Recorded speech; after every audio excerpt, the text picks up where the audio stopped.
Hello friends, welcome to the TN Bankers YouTube channel. நம்ம சேனலில் மெயின்ஸ்க்கான content and strategies ரெகுலராக provide பண்ணிட்டு இருக்கோம். சேனலை சப்ஸ்கிரைப் பண்ணலைன்னா சப்ஸ்கிரைப் பண்ணிக்கோங்க. பக்கத்தில் இருக்க பெல் ஐக்கனை ப்ரெஸ் பண்ணிக்கோங்க. இந்த வீடியோக்கு லைக் பண்ணிக்கோங்க. வாங்க ஃப்ரெண்ட்ஸ் வீடியோக்குள்ளே போகலாம்.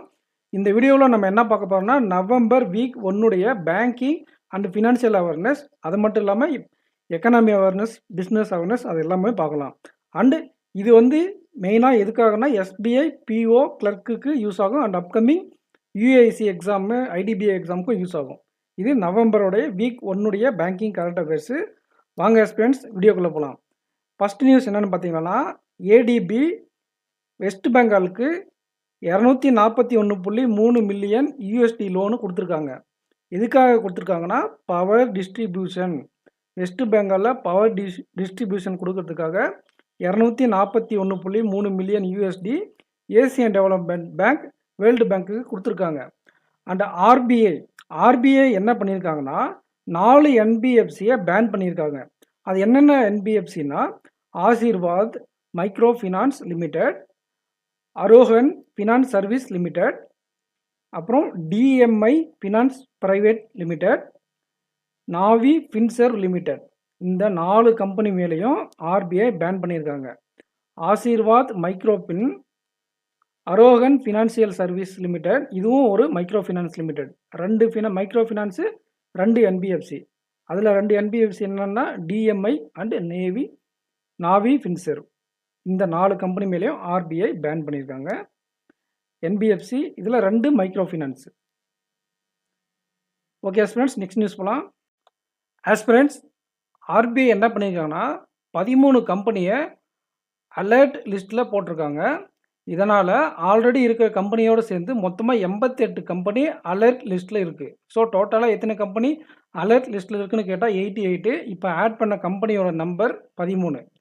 இந்த அலர்ட் லிஸ்ட்டில் இருந்தால் அவங்க என்ன பண்ண முடியாதுன்னா, நம்ம படிச்சிருப்போம் இல்லையா, ஃபாரின் எக்ஸ்சேஞ்ச் மேனேஜ்மெண்ட் ஆக்ட் 1999, அதுக்கு கீழே அவங்க ஃபாரெக்ஸை டீல் பண்ண அவங்களுக்கு அத்தரைஸ்டு கிடையாது. ஃபாரின் எக்ஸ்சேஞ்ச் மேனேஜ்மெண்ட் ஆக்ட் 1999 கீழே ஃபாரெக்ஸை டீல் பண்ண அவங்களுக்கு அத்தரைஸ்டு கிடையாது.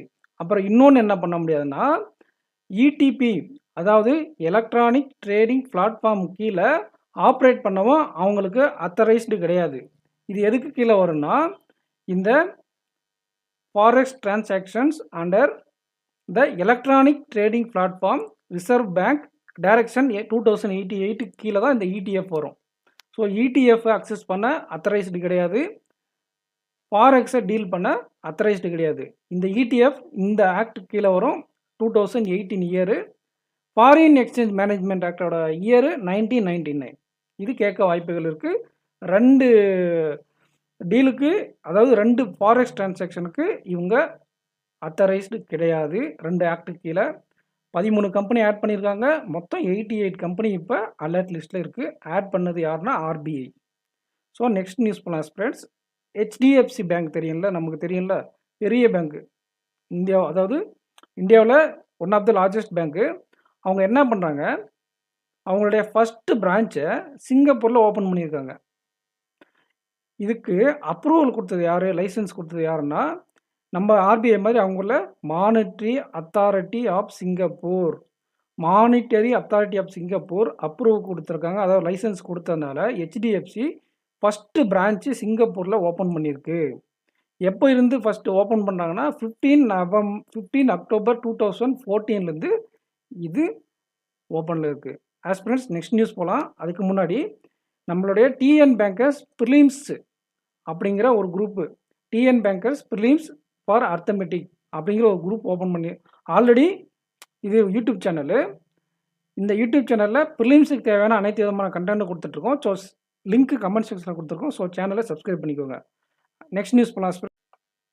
ஆல்ரெடி நம்ம என்ன பார்த்தோம்னா, ஏடிபி வெஸ்ட் பெங்காலுக்கு பவர் டிஸ்ட்ரிபியூஷனுக்காக ஒரு 241 மில்லியன் யூஎஸ்டி கொடுத்துருந்தாங்க வெஸ்ட் பெங்காலுக்கு அப்படின்னு பார்த்தோம். ஏடிபி வெஸ்ட் பெங்காலுக்கு 241 பவர் டிஸ்ட்ரிபியூஷனுக்காக கொடுத்துருந்தாங்க. அதே மாதிரி இப்போ ஏடிபி என்ன பண்ணியிருக்காங்கன்னா 434.25 மில்லியன் யூஎஸ்டி, அதாவது 3600 கோடி இந்த அளவுக்கு அசாமுக்கு கொடுத்துருக்காங்க. எதுக்குன்னா ரினியூவபிள் எனர்ஜி செக்டார் இருக்கு இல்லையா, அதை பூஸ்ட் பண்ணுறதுக்காக.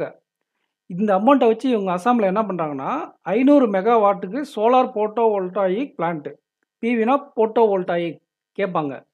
500 மெகாவாட் சோலார் போட்டோ வோல்டாயிக் பிளான்ட்டை எங்கே ஆரம்பிக்கிறாங்கன்னா கார்பி அப்படிங்கிற இடத்துல அங்லாங் டிஸ்ட்ரிக்டில் ஆரம்பிக்கிறாங்க. ஸோ அஸ்ஸாமுக்கு 434.25 மில்லியன் USD இல்லைனா 3600 கோடி லோனு ஏடிபி அஸ்ஸாமுக்கு கொடுக்குறாங்க.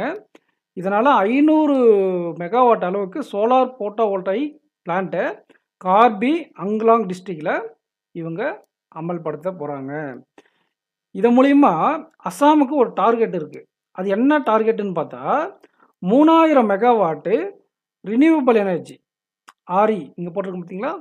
அஸ்ஸாமுடைய டார்கெட் என்னென்னா மொத்தமாக இல்லை, ரினியூவபிள் எனர்ஜியில் மட்டுமே 3000 மெகாவாட்டு 2030க்குள்ளே வரணுன்றது இவங்களோட டார்கெட்டு. அதை அச்சீவ் பண்ணுறதுக்கு ஒரு 500 மெகாவாட்டு இந்த பிளான்ட்டு யூஸ்ஃபுல்லாக இருக்கும். அஸ்ஸாமில் இந்த இடத்துல பண்ணுறாங்க. 434 மில்லியன் USD ஏடிபி கிட்டேருந்து கடன் வாங்கி இந்த பிளான்ட்டை கட்டுறாங்க.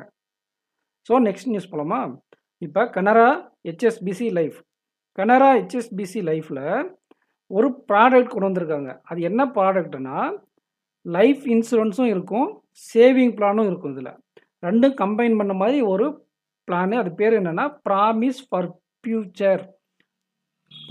ஃபார் ஃபியூச்சர் அப்படிங்கிற ஒரு ப்ராடக்ட்டு. இது இன்சூரன்ஸும் கவர் பண்ணும், லைஃப் இன்சூரன்ஸு அதாவது சாதாரண லைஃப் இன்சூரன்ஸு சேவிங் இது ரெண்டுமே கவர் பண்ணக்கூடிய ஒரு பிளானுக்கு பேர் ப்ராமிஸ் ஃபார் ஃபியூச்சர். இது 2 வேரியண்ட்டில் இருக்குது. Saving for future, income for future. ஃபோர்னா ஃபாரை கட் பண்ணி ஃபோர்னு போகிறது. Saving for future, income for future. இதுதான் இதுக்கான 2 வேரியண்ட்டு. ப்ராமிஸ் ஃபார் ஃபியூச்சர் அப்படிங்கிறது product name, 2 variant saving for future, income for future. இது என்னென்னா life insurance and saving product launch பண்ணவங்க யாருன்னா Canara HSBC life insurance. So next news போகலாம்.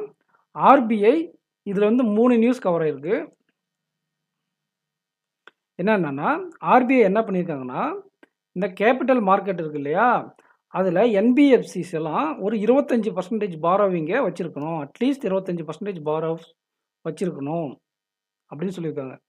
NBFC capital மார்க்கெட்டில் at least 25% borrowing இருக்கணும் மினிமம் அப்படின்னு NBFCக்கு சொன்னது யாருன்னா RBI.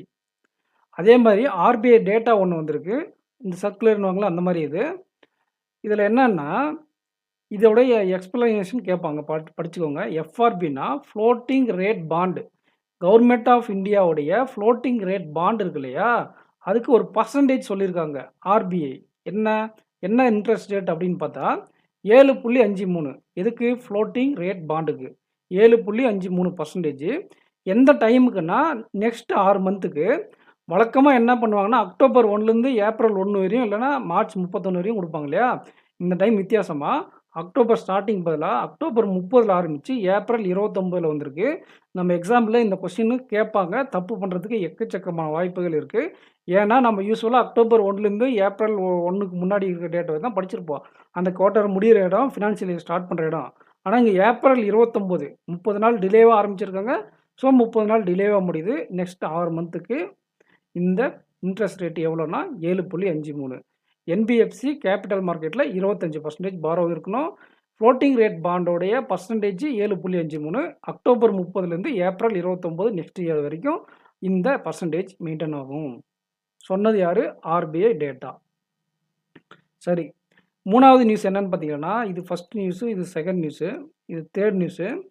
கோல்டு ரிசர்வு இந்தியாவுக்கிட்ட மொத்தம் இந்தியாவோட அசட்டு, கோல்டோட அசட் ரிசர்வ் எவ்வளோன்னா, கோல்டு ரிசர்வ் எவ்வளோன்னா 854.73 metric ton. 854.73 metric ton total gold reserve India கிட்ட இருக்குது. அதில் இந்தியாவில் எத்தனை இருக்குது, ஃபாரினில் இல்லாமல் இந்தியாவிலே எவ்வளோ ஸ்டோர் பண்ணி வச்சுருக்கோம் அப்படின்னா 510.46 மெட்ரிக் டன்னு இந்தியாவிலே ஸ்டோர் பண்ணி வச்சுருக்கோம். இது கிட்டத்தட்ட 60%. இந்த 80ல் 60% இந்த 510, அப்ராக்சிமேட்லி 60% இந்தியாவில் ஸ்டோர் பண்ணியிருக்கோம். மீதி வெளிநாட்டில் அங்கங்கே இருக்கும். கொஞ்ச நாளுக்கு முன்னாடி கூட நம்ம யூகேலேருந்து ஒரு 13% இங்கே ஷிஃப்ட் பண்ணோம், ஞாபகம் இருக்குங்களா? அதுக்கு முன்னாடி 47 என்னமோ இருந்துச்சு, இப்போ அது 60 இருக்குது. ஸோ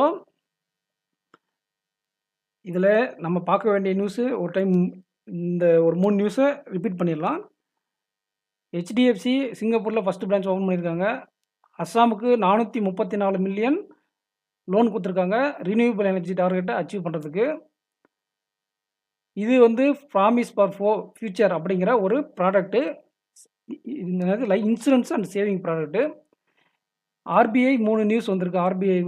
ஆர்பிஐ சர்க்குலர் மாதிரி ஒரு 3 நியூஸு என்னென்னா, கேபிட்டல் மார்க்கெட்டு 25% மினிமம் மெயின்டைன் பண்ணணும். யார்? என்பிஎஃப்சி கேபிட்டல் மார்க்கெட்டில் 25% மினிமம் மெயின்டைன் பண்ணணும். எஃப்ஆர்பி ஃப்ளோட்டிங் ரேட் பாண்டு 7.53% இருக்கணும். அக்டோபர் 30லேருந்து ஏப்ரல் 29 வரையும் அந்த டேட்டு. ஃபாரின் ரிசர்வ் எவ்வளோ, அதாவது கோல்டு ரிசர்வ் எவ்வளோ இருக்குன்னா 854.73 இருக்குது. அதில் 510, அதாவது 60% இந்தியாவிலே ஸ்டோர் பண்ணியிருக்கோம். இந்த பழைய நியூஸ் என்னென்னா, ஒரு 13 கம்பெனி ரெட் அலர்ட் லிஸ்ட்டில் ஆட் பண்ணி இப்போ 88 கம்பெனி ரெட் அலர்ட் லிஸ்ட்டில் இருக்குது. ரெட் அலர்ட் லிஸ்ட்டில் இருந்தால் அந்த எஃப்இஎம்ஏ 1988 இடிஎஃப்பும் பண்ண முடியாது. ஸோ நெக்ஸ்ட் நியூஸ் பண்ணலாம் ஆஸ்பிரண்ட்ஸ். ஆஸ்பிரண்ட்ஸ், இந்த நியூஸ் பார்க்கறதுக்கு முன்னாடி நீங்கள் டிஎன் பேங்கர் சேனலை சப்ஸ்கிரைப் பண்ணாமல் இருந்தால் சப்ஸ்கிரைப் பண்ணிக்கோங்க. மெயின்ஸ்க்கான கண்டென்ட் பார்ப்போம். ப்ரிலிம்ஸுக்கான தனியான சேனலும் இருக்குது, அதையும் சப்ஸ்கிரைப் பண்ணிக்கோங்க. லிங்க் கமெண்ட் செக்ஷனில் இருக்குது. யூரோப்பியன் இன்வெஸ்ட்மெண்ட் பேங்க்கு இவங்கக்கிட்ட என்ன பண்ணுறாங்கன்னா, பெங்களூரு இல்லைனா இந்தியன் கவர்மெண்ட்டு, ஏதோ ஒரு கவர்மெண்ட்டு இந்தியா சார்பாக இந்த பெங்களூரு சப்பர்பன் ரயில்வே ப்ராஜெக்ட் இருக்குது. இந்த ப்ராஜெக்ட்டுக்காக காசு தேவைப்படும் இல்லையா, ஒரு 2800 கோடி தேவைப்பட்டிருக்கு. அது 300 மில்லியன் ஈரோன்னு சொல்கிறாங்க, டாலர் கிடையாது, ஈரோ. அப்போ இந்த 2800 கோடி இவங்க என்ன பண்ணுறாங்க, யூரோப்பியன் இன்வெஸ்ட்மெண்ட் பேங்க்கிட்ட போய் கேட்குறாங்க. அவங்க கொடுத்துட்டாங்க. ஸோ இந்த லோன் மூலிமா இவங்க என்ன பண்ணுறாங்கன்னா, 4 ரயில் காரிடார், ஒரு 2 டிப்போட்டு, பஸ் டிப்போட் மாதிரி, இது ரயில் டிப்போட்டு, அண்டு ஒரு 58 ஸ்டேஷன். இவங்க இந்த பணத்தை 2800 கோடி இல்லைனா 300 மில்லியன் ஈரோ வச்சு ஒரு 58 ஸ்டேஷனையும், ஒரு 4 காரிடாரையும், ஒரு 2 டிப்போட்டையும் கட்டியிருக்காங்க. அண்ட் இந்த பிஎஸ்ஆர்பி பெங்களூரு சப்பர்பன் ரயில்வே ப்ராஜெக்ட்னு சொன்னோம் இல்லையா, அது எவ்வளோ தூரத்துக்கு கனெக்ட் பண்ணுது அப்படின்னா 149 கிலோமீட்டர் இந்த பிஎஸ்ஆர்பி ப்ராஜெக்ட் இருக்கும். ஸோ இந்த நியூஸ் முடிஞ்சு நெக்ஸ்ட் நியூஸ் போகலாம். இது வந்து இந்தியாவுக்கும் யூஏக்கும் ஹை லெவல் ஜாயிண்ட் டாஸ்க் ஃபோர்ஸ்னு ஒன்று நடக்கும் வருஷம். அது வந்து இந்த வருஷம் எங்கே நடந்திருக்குன்னா மும்பையில் நடந்திருக்கு. இது எத்தனாவது மீட்டிங்னா 12வது meeting, India UAE high level joint task force. இப்போ இதில் ஒரு முக்கியமான முடிவு எடுத்திருக்காங்க. என்னென்னா, இந்தியாவுடைய பேமெண்ட் சிஸ்டமான யூபிஐயையும் யூஏஇயோடைய பேமெண்ட் சிஸ்டமான ஆனி அதையும் மெர்ஜ் பண்ணி ஒரு இன்டகிரேட்டட் பேமெண்ட் சிஸ்டம் உருவாக்குறதுக்கு ஒரு பிளானிங், ஒரு மூவ் பண்ணியிருக்காங்க. ஒரு எஃபர்ட்ஸ் தான் போட்டிருக்காங்க, இன்னும் முடிவு பண்ணல, எஃபர்ட்ஸ் போட்டிருக்காங்க லிங்க் பண்ணுறதுக்கு. எதுக்கு? யூபிஐயும் ஆனியையும் லிங்க் பண்ணுறதுக்கு. ஆனியோட explanation Arabian automated network for instant payments. யூபிஐக்கு யூனிஃபைடு பேமெண்ட் இன்டர்ஃபேஸ் எல்லாருக்கும் தெரியும். Arabian automated network for instant payment, இது ஆனிக்கான எக்ஸ்பிளனேஷன், இல்லைன்னா அப்ரிவேஷன் வச்சுக்கலாம். இந்த மீட்டிங் எங்கே நடந்திருக்கு? மும்பையில் நடந்திருக்கு, 12வது மீட்டிங்கு. ஆனியையும் யூபிஐயும் மெர்ஜ் பண்ணியிருக்காங்க. நெக்ஸ்ட் நியூஸு, இதில் இப்போ நம்ம இன்வெஸ்ட் பண்ணுவோம் இல்லையா மியூச்சுவல் ஃபண்டில், அது மாதிரி ஓவர்சீஸ் மியூச்சுவல் ஃபண்டு, ஓவர்சீஸில் யூனிட் ட்ரஸ்ட் இருக்கும். இதில் இன்வெஸ்ட் பண்ணும்போது அவங்க சொந்த காசு போட்டு இன்வெஸ்ட் பண்ணால் எந்த பிரச்சனையும் இல்லை. ஒருவேளை இந்தியன் செக்யூரிட்டி இருக்கு இல்லையா, இந்தியன் செக்யூரிட்டிஸ் மார்க்கெட்டில் மணி மார்க்கெட் படிச்சுன்னா அவங்களுக்கு தெரியும். அதில் வரக்கூடிய ஒரு மணி இன்ஸ்ட்ருமெண்ட் தான் செக்யூரிட்டி. அதில் இந்தியன் செக்யூரிட்டியை நீங்கள் ஓவர்சீஸ் மியூச்சுவல் ஃபண்ட்லேயும் யூனிட் ட்ரஸ்ட்லேயும் இன்வெஸ்ட் பண்ணால் நீங்கள் பூராத்தையும் அதில் பண்ணக்கூடாது. ஒரு குறிப்பிட்ட அமௌண்ட்டுக்கு மேலே இன்வெஸ்ட் பண்ணக்கூடாது. இந்தியன் செக்யூரிட்டியாக நீங்கள் உங்கள் சொந்த காசை போட்டு எவ்வளோ நாளும் பண்ணிக்கோங்க. பட் நீங்கள் இந்தியன் செக்யூரிட்டி வச்சு இன்வெஸ்ட் பண்ணிங்கன்னா நீங்கள் பண்ணக்கூடிய இன்வெஸ்ட்மெண்ட்டில் ஒரு 25%க்கு மேலே, அந்த நெட் அசட்டில் 25%க்கு மேலே இந்தியன் செக்யூரிட்டி இருக்கக்கூடாது. இது பார்க்க வள கொலான்னு இருக்கும், அதெல்லாம் ஒன்றுமே கிடையாது. இந்தியன் மியூச்சுவல் ஃபண்ட் இருக்குதுல்ல, இந்தியன் மியூச்சுவல் ஃபண்ட் கம்பெனிஸு, அவங்க ஓவர்சீஸ் மியூச்சுவல் ஃபண்டில் இன்வெஸ்ட் பண்ணாவோ இல்லை யூனிட் ட்ரஸ்ட்டில் இன்வெஸ்ட் பண்ணாவோ அவங்களுடைய இந்தியன் செக்யூரிட்டியோட வேல்யூ, இன்வெஸ்ட் பண்ணக்கூடிய இதில் இந்தியன் செக்யூரிட்டியோட வேல்யூ 25%க்கு மேலே போகக்கூடாது அப்படின்னு செபி சொல்லியிருக்காங்க. ஆர்பிஐ கிடையாது, சொன்னது யாருன்னா செபி.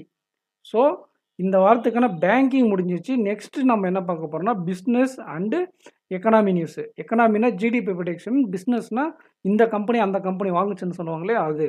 ஸோ அதை பார்க்கலாம் வாங்க ஃப்ரெண்ட்ஸ்.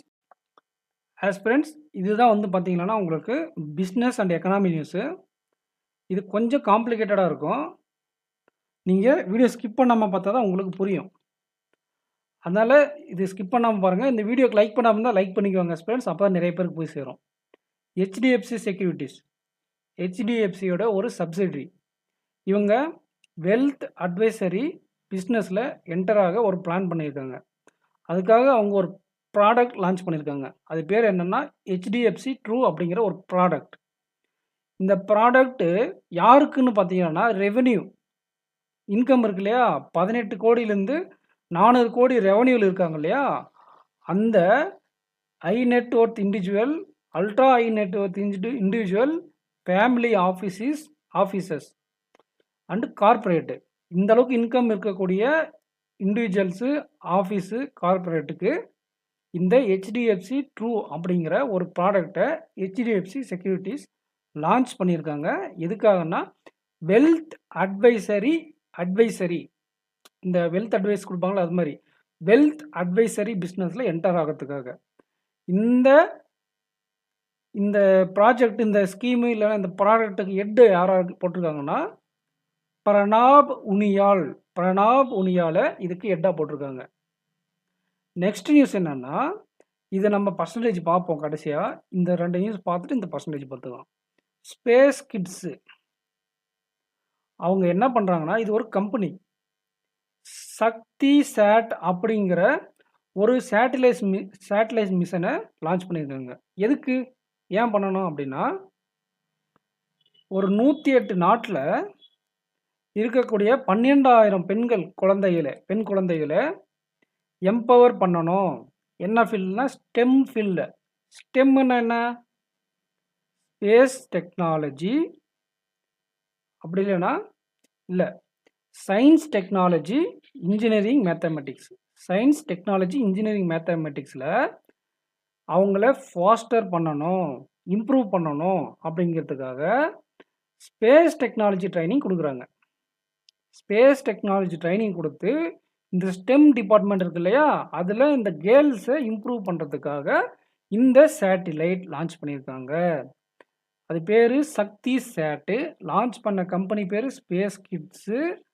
யாருக்குன்னா கேர்ள்ஸுக்கு, குழந்தைகளுக்கு, 12,000 பெண் குழந்தைகளுக்கு 108 நாட்டில் இருந்து ஒரு 12,000 குழந்தைகளை இந்த ஸ்டெம்மில் இம்ப்ரூவ் பண்ணணும் அப்படிங்கிறதுக்காக ஒரு ஸ்பேஸ் டெக்னாலஜி ட்ரைனிங் கொடுக்கறதுக்காக சக்தி சேட் அப்படிங்கிற ஒரு சேட்டலைட்டை லான்ச் பண்ணியிருக்கிறது.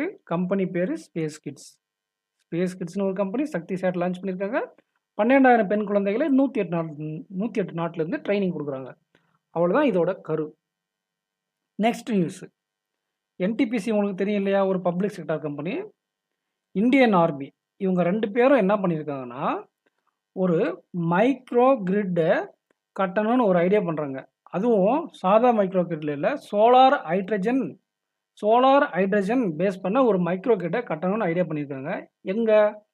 லே லடாக் இருக்கு இல்லையா, அங்கே சுசுல் அப்படின்னு உங்களுக்கு எப்படி வந்து படிச்சுக்கோங்க. சுசுல் அப்படிங்கிற இடத்துல லே டிஸ்ட்ரிக்டில் என்ன பண்ணுறாங்கன்னா ஒரு மைக்ரோ கிரிட்டை கட்டுறாங்க. அது ஒரு சோலார் ஹைட்ரஜன் பேஸ் பண்ண ஒரு மைக்ரோ கிரிட்டு.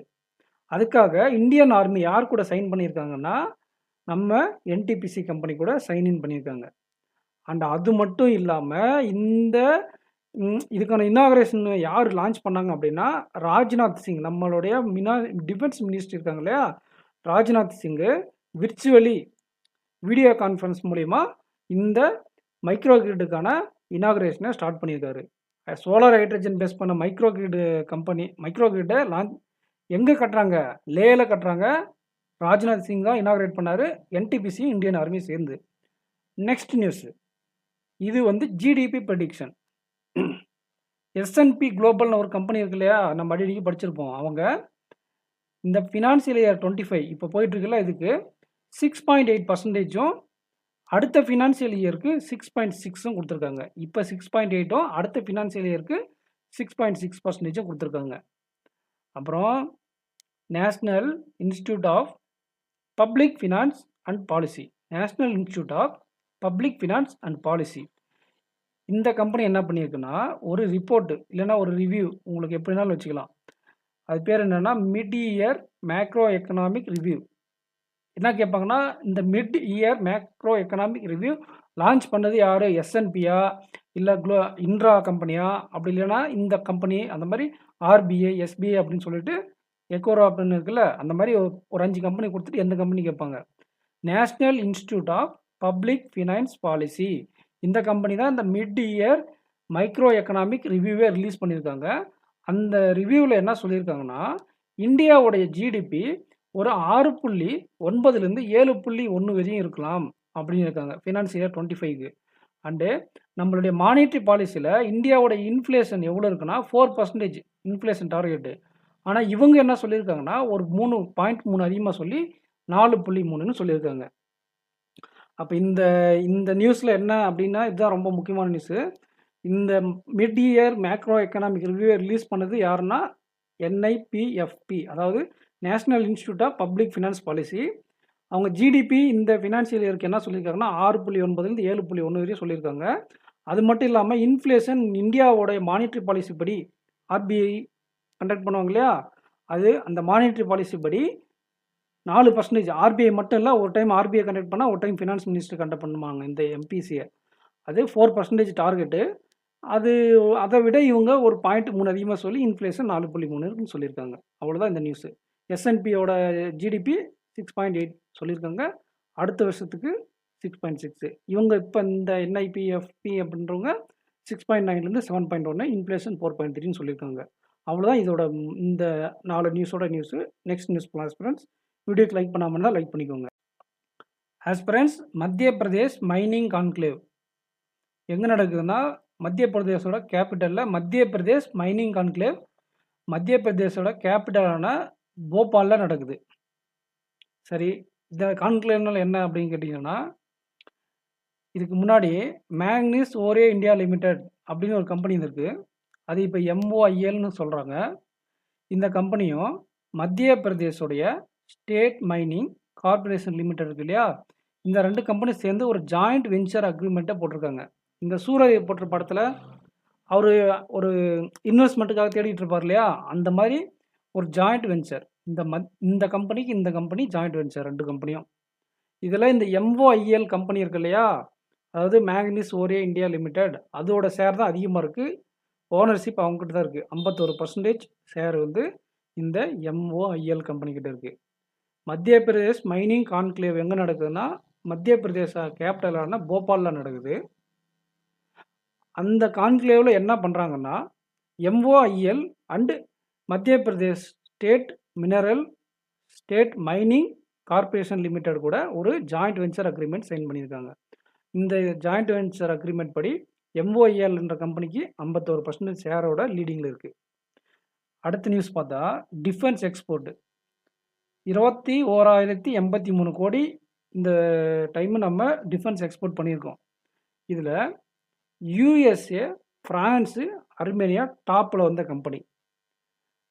நம்மளுடைய டிஃபென்ஸ் எக்ஸ்போர்ட் கஸ்டமர் இந்தியாவுடைய டாப் 3 டிஃபென்ஸ் எக்ஸ்போர்ட் கஸ்டமர் யாருன்னு பார்த்தா, யூஎஸுக்கும் ஃப்ரான்ஸுக்கும் அர்மேனியாவுக்கும் தான் டாப் 3 டிஃபென்ஸ் எக்ஸ்போர்ட் நம்ம பண்ணியிருக்கோம் 21,083 கோடி ரூபாய்க்கு. நெக்ஸ்ட் நியூஸ், ஆல்ரெடி பார்த்த மாதிரி இதுவும் ஒரு லோன் ப்ராஜெக்ட் தான். ஒன்று பவர் ப்ராஜெக்ட், ஒன்று ரினியூவபிள் எனர்ஜி பார்த்தோம். இங்கே வந்து பார்த்தீங்கன்னா ஆந்திர பிரதேஷ் கேபிட்டல் இருக்குது இல்லையா, அதனுடைய Andhra Pradesh Capital Region Development Authority, Andhra Pradesh Capital Region Development Authority, அவங்களுக்கு ஒரு 11,000 கோடி யார் கொடுக்குறாங்க? அட்கோன்னு ஒரு company, Housing urban development Corporation, Housing and Urban development Corporation Limited என்ன பண்ணுறாங்க, 11,000 crore loan Andhra Pradesh Capital Region Development அத்தாரிட்டிக்கு கொடுத்துருக்காங்க. ஏன் கொடுக்குறாங்க? இன்னும் ஆந்திர பிரதேஷ் கேபிட்டல் இப்போ தான் ரெடி பண்ணிகிட்டு இருக்காங்க இல்லையா, அமராவதியை ஆந்திர பிரதேஷ் கேபிட்டலாக ரெடி பண்ணிக்கிட்டு இருக்காங்க. இதுக்கு முன்னாடி 3 கேபிட்டல் இருந்துச்சு ஆந்திர பிரதேஷ்க்கு, இப்போ அமராவதியை கேபிட்டலாக ரெடி பண்ணிகிட்டு இருக்காங்க. அதுக்கான கன்ஸ்ட்ரக்ஷன் நடக்கணும் இல்லையா, அதுக்காக 11,000 கோடி செலவு தேவைப்படுது. அதை அட்கோ கம்பெனி கிட்டேருந்து Andhra Pradesh Capital Region Development authority கடனாக வாங்கியிருக்காங்க. சரிங்களா? நெக்ஸ்ட் நியூஸ் போகலாம். ஆஸ்பிரண்ட்ஸ், வீடியோவுக்கு சப்ஸ்கிரைப் பண்ணிக்கோங்க. சப்ஸ்கிரைப் பண்ணாமல் வீடியோ பார்க்காதீங்க. ப்ரிலிம்ஸுக்குன்னு ஒரு சேனல் க்ரியேட் பண்ணியிருக்கோம். அந்த சேனலை சப்ஸ்கிரைப் பண்ணிக்கோங்க. லிங்க் கமெண்ட் செக்ஷனில் இருக்குது. ஆஸ்பிரண்ட்ஸ், இதுதான் அந்த சேனலு. அர்த்தமெட்டிக் கான்செப்டுக்காக கொண்டு வரப்பட்ட டிஎன் பேங்கர்ஸோட ப்ரிலிம்ஸ் சேனல். ப்ரிலிம்ஸுக்கான கண்டென்ட் இதில் கொடுக்குறோம். சேனலை சப்ஸ்கிரைப் பண்ணிக்கோங்க. இந்த நியூஸ் ரொம்ப முக்கியமான நியூஸு. இது கொஞ்சம் எக்ஸ்பிளைன் பண்ணணும் தெளிவாக. அது இந்த 3 நியூஸ் பார்த்துக்கலாம். ஸ்டாண்டர்ட் சார்ட்டர்ட் இந்தியான்னு ஒரு பேங்க் இருக்குது. அதோடைய பர்சனல் லோன் புக் இருக்கு இல்லையா, அதில் ஒரு 4100 கோடி வேல்யூவை கோட்டக் மஹேந்திரா பேங்க் வாங்கிடுறாங்க. ஸ்டாண்டர்ட் சார்ட்டர்ட் இந்தியாவுடைய 4100 கோடி ரூபாய்க்கு மதிப்புள்ள பர்சனல் லோன் புக்கை இவங்க வாங்கிடுவாங்க. ஒரு அமௌண்ட் கொடுத்து அந்த லோனை அவங்க கலெக்ட் பண்ணிப்பாங்க. நெக்ஸ்ட் நியூஸ், அம்புஜா சிமெண்ட் இருக்கு இல்லையா, அது ஓரியன்ட் சிமெண்ட்டுடைய ஒரு 46.8% ஸ்டாக்கை ஒரு 8100 கோடி 46.8% ஸ்டாக்கை ஒரு 8100 கோடி கொடுத்து அம்புஜா சிமெண்ட்டு ஓரியன்ட் சிமெண்ட்டை வாங்கிடுது 46.8% ஸ்டாக்கை. அவ்வளோதான் இந்த நியூஸு. இந்த நியூஸ் பார்த்தீங்கன்னா ராஜஸ்தான் யுஏஇ என்ன பண்ணுறாங்க, ராஜஸ்தானில் ஒரு ரினியூவபிள் எனர்ஜி செக்டாரை கிரியேட் பண்ணணுன்ட்டு ஒரு 3 லட்சம் கோடி இன்வெஸ்ட் பண்ணுறாங்க. யுஏஇ ராஜஸ்தானில் ரினியூவபிள் எனர்ஜி செக்டாரை நிறுவனம் அப்படின்னு சொல்லிட்டு ஒரு 3 லட்சம் கோடி இன்வெஸ்ட் பண்ணியிருக்காங்க. Final news, last but not least, ரொம்ப முக்கியமான நியூஸு. இது உங்களுக்கு புரியாது படித்தா, நான் தெளிவாக சொல்கிறேன். இந்த ஃபில்லிப்னா பூஸ்ட்னு அர்த்தம். இந்த ஐடிஆர் ஃபைலிங் இருக்கு இல்லையா, அதை பூஸ்ட் பண்ணுறதுக்காக இந்த டேக்ஸ் சிம்பிளிஃபிகேஷன் எப்படி நமக்கு ஹெல்ப் பண்ணுச்சு அப்படின்ற மாதிரி இந்த ஒரு ரிப்போர்ட்டு யார் ரிலீஸ் பண்ணாங்கன்னா, எஸ்பிஐ ஒரு கம்பெனி எக்கோரேப், எஸ்பிஐ கம்பெனியோடைய ஒரு பிரான்ச்சு எக்கோரேப், அவங்களுடைய ஒரு சப்சிடியரி. இவங்க என்ன பண்ணுறாங்க, ஒரு ரிப்போர்ட் ரிலீஸ் பண்ணியிருக்காங்க. இந்த ரிப்போர்ட் அது பேர் என்னென்னா, டேக்ஸ் சிம்பிளிஃபிகேஷனு நமக்கு ஐடிஆர் ஃபைலிங்கை பூஸ்ட் பண்ணுறதுக்கு எப்படி நெசசரியாக இருந்துச்சு அப்படின்னு ஒரு ரிப்போர்ட்டு. இதுபடி ஃபினான்ஷியல் இயர் 14 இருக்கு இல்லையா, அந்த வருஷத்துலேருந்து இப்போக்கு எவ்வளோ பர்சன்டேஜ் சேஞ்சஸ் ஆகிருக்கு. அந்த 5 லட்சம் ரூபா இண்டிவிஜுவலுக்கு 5 லட்சம் ரூபா வரைக்கும் ஆனுவலி இருக்கு இல்லையா, அந்த இன்கம் இருக்கக்கூடிய இண்டிவிஜுவல்ஸோடைய டிஸ்பாரிட்டி எவ்வளோ ரிடக்ஷன் ஆகிருக்குன்னா 74.2% ரிடக்ஷன் ஆகிருக்கும். அதே போல் ஃபினான்ஷியல் இயர் 14 விட இப்போ ஃபினான்ஷியல் இயர் 21, இங்கே ஃபினான்ஷியல் இயர் 23, இங்கே 21, அந்த இயரை விட இந்த இயருக்கு 3.5 லட்சம் அந்த இண்டிவிஜுவல் இருக்காங்க இல்லையா, அப் டு 3.5 லட்சம் ஆனுவலி, அந்த இன்கம் டிஸ்பாரிட்டி எவ்வளோ ட்ராப் ஆகிருக்குன்னா 31.8%லேருந்து 12.8%க்கு ட்ராப் ஆகிருக்கு. ஸோ இதில் 74.52% ட்ராப் ஆகிருக்கு. இதில் என்ன ஆகிருக்குன்னா இந்த 31லேருந்து 12.8%க்கு ட்ராப் ஆகிருக்கு. இதனால் ஒரு 19% இம்ப்ரூவ்மெண்ட் ஆகிருக்கு இந்த 3.5 லட்சத்தில். இந்த 5 லட்சத்தில் 74.2% ரிடக்ஷன் ஆகிருக்குன்னு சொல்கிறாங்க. இதனால் கவர்மெண்ட் லாபம் தான். ஐடிஆர் ஃபைலிங்கில் டிஸ்பாரிட்டி இருக்கு இல்லையா, அதோட கவுண்ட்டு இவ்வளோ பர்சன்டேஜ் கம்மியாக இருக்குது. ஃபினான்ஷியல் 14 கம்பேர் பண்ணும்போது 23க்கு, 14 கம்பேர் பண்ணும்போது 21க்கு. இது 3.5 லட்சம், இது 5 லட்ச ரூபாய் வரைக்கும். ஸோ இதுதான் ஆஸ்பிரண்ட்ஸ் எண்டு. நம்ம குயிக்காக ஒரு ரிவிஷன் பார்த்துடலாம். அப்போ உங்களுக்கு நம்ம இவ்வளோ நேரம் படித்தது ரொம்ப யூஸ்ஃபுல்லாக இருக்கும். குயிக் ரிவிஷன் தான் ரொம்ப முக்கியம். இதை பாருங்கள், ஏசியன் டெவலப்மெண்ட் பேங்க் என்ன பண்ணுறாங்க, வெஸ்ட் பெங்காலுக்கு பவர் ப்ராஜெக்ட்டுக்காக ஒரு 241 மில்லியன் லோன் கொடுத்துருக்காங்க. ஆர்பிஐ ஒரு 4 ஃபைனான்ஸ் கம்பெனியை பேன் பண்ணியிருக்குது. இந்த ஆசீர்வாத், அரோஹன், டிஎம்ஐ, நாவி, ஃபின்சர்வ். இந்த அலர்ட் லிஸ்ட்டில் ஒரு 13 கம்பெனியை ஆர்பிஐ ஆட் பண்ணியிருக்கு. இப்போ டோட்டலாக 88 லிஸ்ட் இருக்குது. இவங்க இந்த ஃபாரின் எக்ஸ்சேஞ்ச் மேனேஜ்மெண்ட் ஆக்ட் கீழேயும், இந்த 2018 ஒரு ஆக்ட் இருக்கு இல்லையா, அது கீழே இடிஎஃப்ஐயும், இந்த ஆக்டு கீழே ஃபாரெக்ஸையும் அத்தரைஸ் பண்ண டீல் பண்ண அத்தரைஸ் கிடையாது. ஹெச்டிஎஃப்சி பேங்க்கு ஃபஸ்ட்டு பிரான்ச்சை சிங்கப்பூரில் ஓப்பன் பண்ணியிருக்காங்க. 15 அக்டோபர்லேருந்து இதோடைய அந்த எஃபெக்டிவ் வரும். ஏடிபி அசாமுக்கும் ஒரு 434.25 மில்லியன் லோன் கொடுத்துருக்காங்க. எதுக்குன்னா ரினியூவபிள் எனர்ஜி டார்கெட்டை அச்சீவ் பண்ணுறதுக்கு. கனராவுடைய ஹெச்எஸ்பிசி லைஃப் இருக்கு இல்லையா, அவங்க ஒரு ப்ராடக்ட் லான்ச் பண்ணியிருக்காங்க. அது life insurance as well as saving ரெண்டும் சேர்ந்து, பேர் ப்ராமிஸ் ஃபார் ஃபியூச்சர். ஆர்பிஐ என்ன பண்ணியிருக்காங்க, கேபிட்டல் மார்க்கெட்டில் என்பிஎஃப்சி என்ன பண்ணுன்னா ஒரு மினிமம் 25% பாரோயிங் வச்சிருக்குன்னு சொல்லியிருக்காங்க. அது மட்டும் இல்லாமல் இன்னொரு ரிப்போர்ட் என்ன சொல்லுதுன்னா எஃப்ஆர்பி ஃப்ளோட்டிங் ரேட் பாண்டு 7.53% இருக்கணும் அப்படின்னு சொல்லியிருக்காங்க.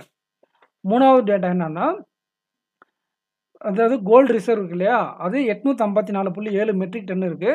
இதில் இந்தியாவிலே ஸ்டோர் பண்ணி வச்சிருக்கக்கூடிய அளவு 510, அதாவது 610 60% வேல்யூ. அண்ட் அது மட்டும் இல்லாமல் இன்னும் 2 எக்ஸ்ட்ரா நியூஸ் இருக்குது, பேங்கிங்லேயே 3 இருக்குது. அது என்னன்னா ஒன்றும் இல்லை, சிம்பிளாக முடிச்சிடலாம். இந்தியாவும் யுஏயும் சேர்ந்து ஒரு high level task joint force மும்பையில் வைப்பாங்க. இது 12வது மீட்டிங் இப்போ நடந்துச்சு. இந்த மீட்டிங்கில் யூபிஐ நம்மளோட பேமெண்ட் சிஸ்டம், அவங்களோட பேமெண்ட் சிஸ்டமான ஆனி, இது ரெண்டையும் என்ன பண்ணியிருக்காங்கன்னா லிங்க் பண்ணுறதுக்கு ஒரு எஃபர்ட் எடுத்திருக்காங்க. மும்பையில் நடந்துச்சு இந்த 12வது மீட்டிங்கு. யூரோப்பியன் இன்வெஸ்ட்மெண்ட் பேங்க்கு ஒரு 300 மில்லியன் யூரோவை பெங்களூரு சப்பர்பன் ரயில்வே ப்ராஜெக்ட்டுக்கு கொடுத்துருக்காங்க. இதனால 4 காரிடாரு, 2 டிப்போட்டு, 58 ஸ்டேஷன் கட்டியிருக்காங்க. இந்த 2800 கோடியை வச்சு 149 மீட்டருக்கு இந்த ப்ராஜெக்டை எக்ஸ்டெண்ட் பண்ணியிருக்காங்க. செபி அலௌடு என்ன பண்ணியிருக்காங்க, இந்த இந்தியன் மியூச்சுவல் ஃபண்ட்ஸ் இருக்கு இல்லையா, அவங்க வெளிநாட்டு மியூச்சுவல் ஃபண்ட்ஸ் யூனிட் ட்ரஸ்ட்டில் இன்வெஸ்ட் பண்ணோன்னா அவங்களுடைய இந்தியன் செக்யூரிட்டியோட வேல்யூ வந்து 25%க்கு மேலே இருக்கக்கூடாது அப்படின்னு சொல்லியிருக்காங்க. ஸோ இந்த பேங்கிங் பார்த்தாச்சு. இப்போ ஒரு 2 நிமிஷத்தில் நம்ம என்ன பண்ணிடலாம்னா, 2 நிமிஷம் கூட இல்லை, ஒரு நிமிஷத்தில் எக்கனாமி நியூஸ் பார்த்துடலாம், பிஸ்னஸ் நியூஸு. இதில் என்ன சொல்கிறாங்கன்னா, இந்த என்ஐபி அதாவது national institute of public finance policy அவங்க என்ன பண்ணியிருக்காங்கன்னா ஜிடிபி 6.9லேருந்து 7.1 வரைக்கும் இருக்குன்னு சொல்லியிருக்காங்க. இன்ஃப்ளேஷன் நம்ம மானிட்டரி பாலிசியில் சொன்னதை விட கொஞ்சம் 3 அதிகமாக சொல்லி 0.3 அதிகமாக சொல்லி 4.3 சொல்லியிருக்காங்க. இவங்க ஒரு ரிப்போர்ட் ரிலீஸ் பண்ணியிருக்காங்க. மிட் இயர் மேக்ரோ எக்கனாமிக் ரிவ்யூன்னு ரிலீஸ் பண்ண கம்பெனி பேர், இது பார்த்து வச்சுக்கோங்க. அதே மாதிரி நம்ம எக்கோர் ஆப்பும் how tax simplification has given a necessary fillip to the ITR filing அப்படின்னு சொல்லி ஒரு ரிப்போர்ட் ரிலீஸ் பண்ணியிருக்காங்க. இதில் 5 லட்சத்துக்கும் 3 லட்சத்துக்கும் எவ்வளோ பர்சன்டேஜ் ரிடக்ஷன் ஆயிடுச்சு அந்த டிஸ்பாரிட்டி அப்படின்றத பார்த்தோம். ஸோ இது 2 முக்கியமானது படிச்சுக்கோங்க. எஸ்என்பி அந்த கம்பெனி நம்மளுக்கு ஜிடிபியை நெக்ஸ்ட் இயர் இந்த இயருக்கு 6.8 நெக்ஸ்ட் இயருக்கு 6.6 சொல்லியிருக்காங்க. ஹெச்டிஎஃப்சி செக்யூரிட்டி என்ன பண்ணியிருக்காங்கன்னா வெல்த்து அட்வைசரி பிஸ்னஸில் என்டர் ஆகிறதுக்காக ஹெச்டிஎஃப்சி ட்ரூ அப்படிங்கிற ஒரு ப்ராடக்டை லான்ச் பண்ணியிருக்காங்க. அது பிரணாப் உனையால் ஹெட்டாக போட்டிருக்காங்க. இது யாருக்குன்னா இந்த ஐ நெட் இண்டிவிஜுவல் கம்பெனி கார்பரேட்டுக்கு 18 கோடியிலிருந்து 400 கோடி வரைக்கும் ரெவன்யூ இருக்கக்கூடிய கம்பெனிக்கு. ஸ்பேஸ் கிட்ஸ்ன்ற கம்பெனி சக்தி சேட் அப்படின்ற ஒரு சேட்டலைட் லான்ச் பண்ணியிருக்காங்க. இது மூலிமா 12,000 குழந்தைங்களுக்கு ஒரு 108 கண்ட்ரியிலேருந்து அவங்களுக்கு என்ன பண்ணுறாங்க, குழந்தைங்களுக்கு ஸ்டெம்மில் அவங்களுடைய நாலேஜை இம்ப்ரூவ் பண்ணுறாங்க. அதுக்காக இந்த சக்தி சேட்டை லான்ச் பண்ணியிருக்காங்க. ஸ்பேஸ் செக்டார் ட்ரைனிங் இது.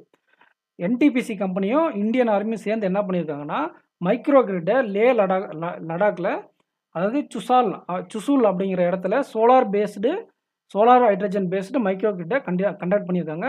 இதை அதாவது கன்ஸ்ட்ரக்ட் பண்ணுறாங்க. இதை இனாகிரேட் பண்ணது நம்மளுடைய defence minister Rajnath Singh. MOIL அதாவது மேங்கனீஸ் ஓரே இந்தியா லிமிடெட் வந்து ஃபஸ்ட்டு அதுக்கு முன்னாடி மத்திய பிரதேஷ் மைனிங் கான்க்ளேவ் போபால் மத்திய பிரதேசில் நடக்குது. அந்த இடத்துல வச்சு இந்த எம்ஓஐஎல்லும் Madhya Pradesh state mining corporation லிமிட்டடும் ஒரு ஜாயிண்ட் வெஞ்சர் கிரியேட் பண்ணியிருக்காங்க. இதில் 51% வந்து எம்ஓஐஎல் ஷேர் இருக்கும். டிஃபென்ஸ் எக்ஸ்போர்ட்டு 21,083 கோடி. இதில் டாப் 3 கம்பெனி என்னென்னா யூஎஸ்ஏ, ஃப்ரான்ஸு, அர்மேனியாவுக்கு தான் நம்ம டிஃபென்ஸ் எக்ஸ்போர்ட் அதிகமாக பண்ணியிருக்கோம். சேனலை சப்ஸ்கிரைப் பண்ணிக்கோங்க ஃப்ரெண்ட். அட்கோ ஹவுசிங் அர்பன் டெவலப்மெண்ட் கார்பரேஷன் என்ன பண்ணியிருக்குன்னா Andhra Pradesh capital region development அத்தாரிட்டிக்கு அமராவதியை கேபிட்டல் கிரீன்ஃபீல்ட் கேபிட்டல் சிட்டியாக கொண்டு வரணும், அமராவதி கேபிட்டல் கன்ஸ்ட்ரக்ட் பண்ணுறதுக்காக ஒரு 11,000 கோடி லோன் கொடுத்துருக்கு. இதை நம்ம பார்த்தோம் இல்லையா, இந்த ஒரு report eco wrap SBI study அவங்க ரிப்போர்ட் பண்ணுது. இந்த 5 லட்சத்துக்கு கீழே இருக்கிறவங்க 3 லட்சத்துக்கு கீழே இருக்கிறவங்களோட டிஸ்பாரிட்டி எவ்வளோ பர்சன்டேஜ் ரிடக்ஷன் ஆகிருக்கு அப்படின்றத நம்ம பார்த்தோம். ஸ்டார்டிங்கில் 14 இருந்தாலும் எண்டிங் இயர் வேறு இருக்குது. இதில் 23, இதில் 21. நல்லா அதை நீங்கள் பார்த்து மனப்பாடம் பண்ணிக்கோங்க. இந்த அர்த்தமெட்டிக் சேனலை சப்ஸ்கிரைப் பண்ணிக்கோங்க ஃப்ரெண்ட்ஸ். ராஜஸ்தானும் யுஏயும் லிங்க்ல கமெண்ட் செக்ஷனில் கொடுத்துருக்கு இந்த லிங்க். ராஜஸ்தானும் யுஏயும் 3 லட்சம் கோடி ரினியூவபிள் எனர்ஜி செக்டாரில் இன்வெஸ்ட் பண்ணுறாங்க ராஜஸ்தானில். அண்ட் அது மட்டும் இல்லாமல் அம்புஜா சிமெண்ட்டு ஓரியன்ட் சிமெண்ட்டில் 46.8% ஸ்டாக்கை வாங்கிருச்சு. அம்புஜா சிமெண்ட், ஓரியன்ட் சிமெண்ட்ல 46.8% ஸ்டாக்க வாங்கிருச்சு. ஃப்ரெண்ட்ஸ் வீடியோக்கு லைக் பண்ணிக்கோங்க. கோட்டக் மஹிந்திரா பேங்க் இருக்கு இல்லையா? அது வந்து ஸ்டாண்டர்ட் சார்ட்டர்ட் இந்தியாவுடைய 4100 கோடி மதிப்புள்ள லோன் புக்க வாங்கி, அதை அவங்க கலெக்ட் பண்ணிக்குவாங்க லோன. இது ஒரு அமௌண்ட் அவங்களுக்கு குடுத்துருவாங்க இந்த லோன் புக்குக்காக. ஸோ ஃப்ரெண்ட் நம்ம வீடியோ பார்த்தாச்சு. இந்த வீடியோ பிடிச்சிருந்தா லைக் பண்ணுங்க. உங்க ஃப்ரெண்ட்ஸுக்கு ஷேர் பண்ணுங்க. இந்த மாரி நவம்பர் வீக் 2க்கும் கொண்டு வரணும் அப்படின்னா, நிறைய இந்த வீடியோக்கு லைக் பண்ணுங்க. உங்க ஃப்ரெண்ட்ஸுக்கு ஷேர் பண்ணுங்க. வியூஸ் அதிகமா இருந்துச்சுன்னா, ஒரு 400, 500 வியூஸ் மேல போச்சுன்னா, நெக்ஸ்ட் பார்ட் கொண்டு வந்துடுறேன். So thank you friends. Thank you. ஏன்னா வியூஸ் ஏன் கேட்குறேன்னா, உங்களுக்கு யூஸ்ஃபுல்லா இருக்கா இல்லைன்றதே நான் அந்த வியூஸ் வச்சு தான் கண்டுபிடிப்பேன். ஒரு 500 வியூஸ் போச்சுன்னா தான் உங்களுக்கு தேவைப்படுது. இல்லைன்னா நீங்க வேற சோர்ஸ்ல படிச்சுப்பீங்கன்னு சொல்லிட்டு நானு பஸ்ஸும், டிஏயும் குடுக்க ஆரம்பிச்சுருவேன். அதனால உங்க ஃப்ரெண்ட்ஸுக்கு ஷேர் பண்ணுங்க. உங்களுடைய சப்போர்ட் நீங்க உங்களுடைய வியூஸ் இல்ல வாட்ச் ஹவர்ஸ் இருக்கும். வாட்ச் ஹவர்ஸ் வச்சு தான் நான் டிசைட் பண்ணுவேன். நீங்க எவ்வளோ நேரம் இத பார்த்துருக்கீங்க, இல்ல உள்ள வந்துட்டு பார்த்துட்டு ஓடிட்டீங்களான்றது. ஸோ நீங்க பார்த்துருந்தா உங்களுக்கு யூஸ்ஃபுல்லா இருக்குன்னு அர்த்தம். நான் நெக்ஸ்ட் வீடியோ குடுப்பேன். So thank you friends. Thank you.